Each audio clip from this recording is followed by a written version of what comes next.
from unscrupulous insurance practices. And I noticed, by the way, that since it's become popular, they don't call it Obamacare no more.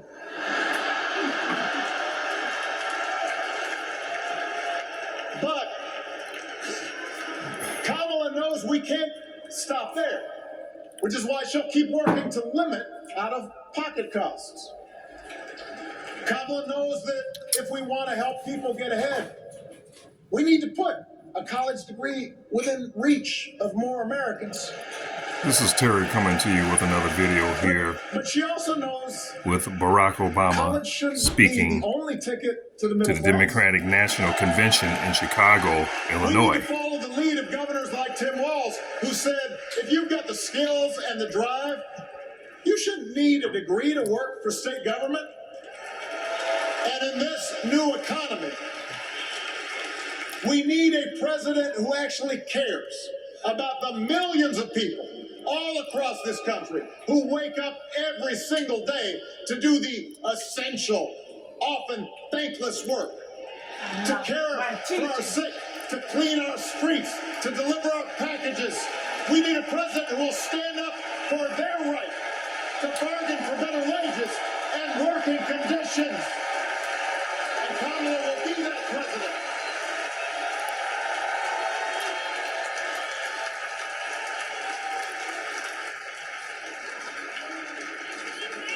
Yes, she can. Yes, she can.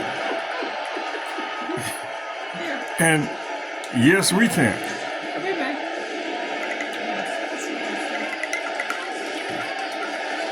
Yes, she can. Yes, we can. A Harris-Walz administration can help us move past some of the tired old debates that keep stifling progress. Because at their core, Kamala and Tim understand that when everybody gets a fair shot, we are all better off. They understand that when every child gets a good education, the whole economy gets stronger. When women are paid the same as men for doing the same job, all families benefit.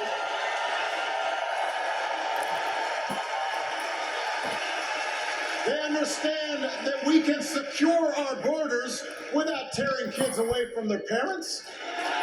Just like we can keep our streets safe while also building trust between law enforcement and the communities they serve and eliminating bias. That will make it better for I don't know about that. No. Can't trust law enforcement. Donald Trump and his well-heeled donors, they don't see the world that way. For them, one group's gains is necessarily another group's loss. For them, freedom means that the powerful can do pretty much what they please. That's right. Whether it's fire workers trying to organize a union, or put poison in our rivers, or avoid paying taxes like everybody else has to do. Well, we have a broader idea of freedom. You have the haves and the have-nots. We believe in the freedom to provide for your family if you're willing to work hard. The freedom to breathe clean air and drink clean water and send your kids to school without worrying if they'll come home.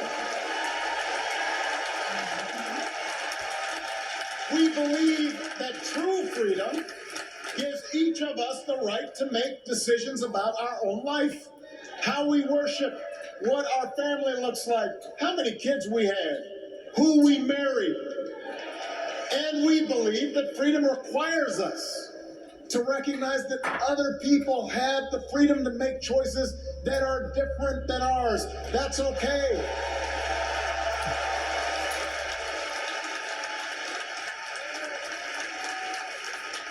That's the America Kamala Harris and Tim Walz believe in. An America where we, the people, includes everyone. But we know that's not true. Because that's the only way this American experiment works. But we know that's not true. And despite what our politics might suggest, I think most Americans understand that. No, we don't. Democracy isn't just a bunch of abstract principles and dusty laws in some book somewhere. It's the values we live by. It's the way we treat each other, including those who don't look like us, or pray like us, or see the world exactly like we do. Well, they not like us. They not like us. They not like us. They not like us. And they'll never be able to see it the way we do. That sense of mutual respect has to be part of our message. Our politics have become so polarized these days that all of us across the political spectrum seem so quick to assume the worst in others, unless they agree with us on every single issue. We start thinking that the only way to win is to scold and shame and out-yell the other side. And after a while, regular folks just tune out, or they don't bother to vote. Now that approach may work for the politicians who just want attention and thrive on division, but it won't work for us. To make progress on the things we care about, the things that really affect people's lives. Black Americans need reparations. We need to remember that we've all got our blind spots and contradictions and prejudices, and that if we want to win over those who aren't yet ready to support our candidates, we need to listen to their concerns and maybe learn something in the process. This is a good platform to say that Black Americans will get reparations, but he's not saying it. Or grandparent occasionally says something that makes us cringe. We don't automatically assume they're bad people. We recognize that the world is moving fast, that they need time and maybe a little encouragement to catch up. Our fellow citizens deserve the same grace we hope they'll extend to us. How about reparations for Black Americans, descendants of slaves? How about that? That's how we can build a true democratic majority.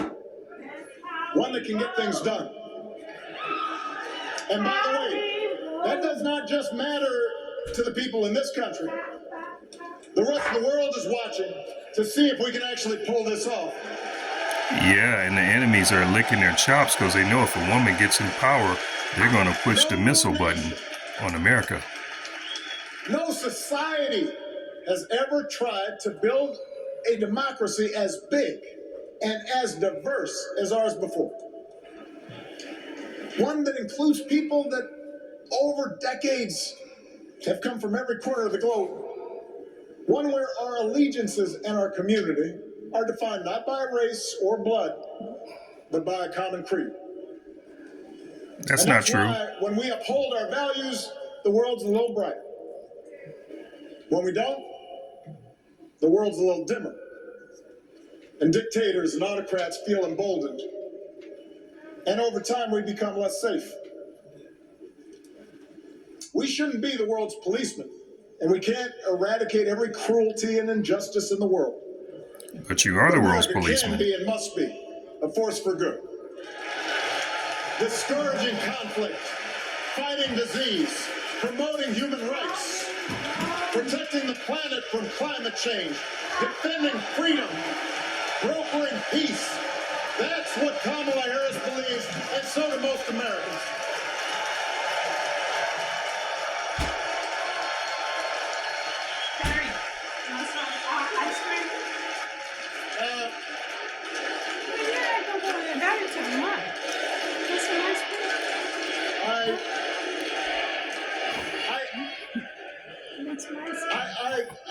I know these ideas can feel pretty naive right now.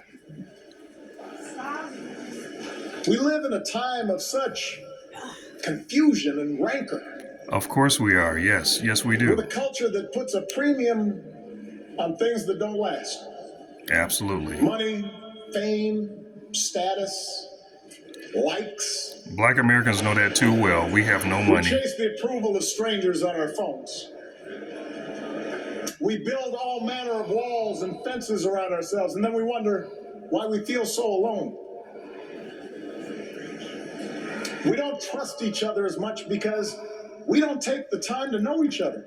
And in that space between us, politicians and algorithms teach us to caricature each other, and troll each other, and fear each other. And that's not going to change. But here's the good news, Chicago. Okay, let's hear it. Let's see what you got. All across America, Okay, we're listening. in big cities and small towns, Okay, we're ready. We're away listening. from all the noise, Okay, we're listening. the ties that bind us together are still there. Oh. We still coach Little League and look out for our elderly neighbors. Okay, that's what it We is? still feed the hungry in churches and mosques and synagogues and temples. Oh, We share the same pride when our Olympic athletes Okay. compete for the gold. oh wow, that's it? Because the vast majority of us do not want to live in a country that's bitter and divided. And that's not going to change. You need to give Black Americans, descendants of slaves, reparations. We want to be better. And the joy and the excitement that we're seeing around this campaign tells us we're not alone. Okay, he still haven't said anything. Okay, this is Terry signing out with another video. Please like, subscribe to the channel. I know a lot of you guys are watching my videos, but I need you to subscribe and to like. This is Terry coming to you with another video. And I don't know that